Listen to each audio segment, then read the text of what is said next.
So some of the numbers that came out, 28% revenue growth for the fourth quarter, 54% revenue growth for the full year, average revenue per user for the quarter up 22%. So that leads to the inevitable question, with this kind of revenue growth, when are you going to be profitable? Well, right now our focus is really about attacking this addressable market that we see, a $20 billion market where any creator or business or brand needs to succeed with video, and they need the tools to do it. And so the focus is really on building awareness, building out the tool set, and investing in growth. And so we're not focused on profitability at the moment. But what's great is we are a software as a service subscription business model, and the unit economics on that model are extremely positive for profitability. We have high gross margins, we have sticky customers who stay with us for years and who come back, our favorable cash flow dynamics, so that all sets us up nicely for future profitability. So do you derive any of your revenue from advertising? We don't. We really focus on subscriptions. So primarily the way we make money is users, creators, businesses, and brands will pay us to access advanced premium tools to make, distribute, and monetize their video content. So then I wonder what overlap there is with the Facebooks and the Googles of the world, right? Because we've seen that size really does matter when it comes to content providers and media companies. How does Vimeo fit into that? So we don't view companies like Facebook and YouTube as competitors. We really view them as partners. And the reason is those platforms have become destinations for people to come to watch videos.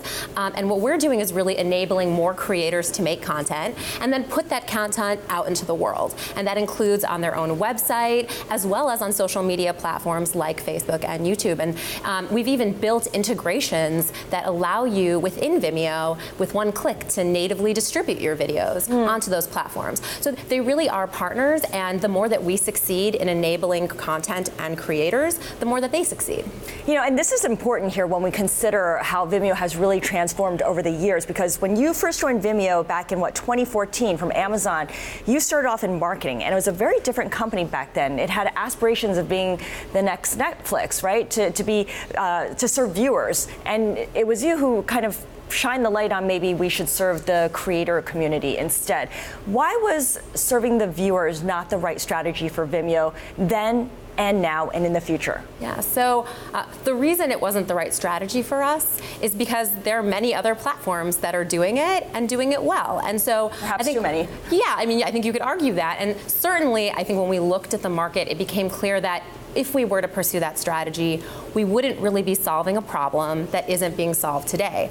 On the flip side, all the billions of dollars being invested in original content, who's going to create that content? And how are the creators going to succeed in this new world where you have to be churning out Netflix quality content every day? And so that's where we saw an opportunity that no one else was focused on, and that Vimeo is uniquely positioned to solve because of our technology and our community. So Scarlet started out rightly talking about profitability and when that was important, and you're more focused on growth. But you do need a buffer then of funding, right? And so the question is, how do you get that? Do you do an initial public offering? Do you look for someone to acquire you, like, say, an Amazon or a Google or a Microsoft, which is looking for some sort of content build out? What's your perspective there?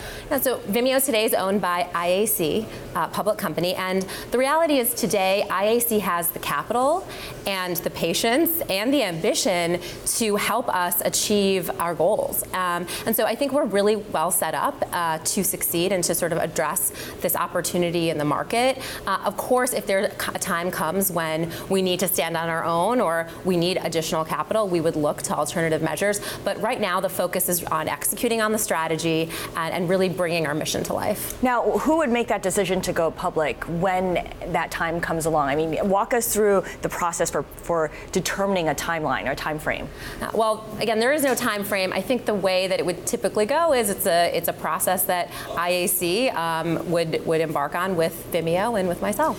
One question I have is, when have we reached content saturation, whether it's homegrown or whether it's mass-produced? Because content is king and has been for a long time, and it's getting really expensive, and some people are even starting to talk about a content bubble.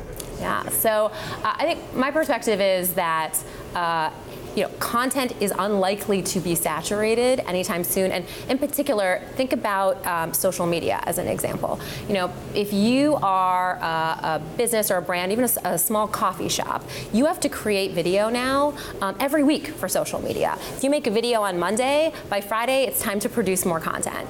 And so the reality is audiences' attention spans are getting shorter. Their expectations on what's engaging and interesting content is only increasing. And so I actually think that the challenge isn't going to be content saturation. It's going to be how do we equip people that aren't large studios with billion-dollar budgets? How do we equip them with the ability to serve these audiences? Now, as you mentioned several times, your revenue comes from creators paying for your services, your tools, your software tools, to enable them to create this Netflix-like quality video.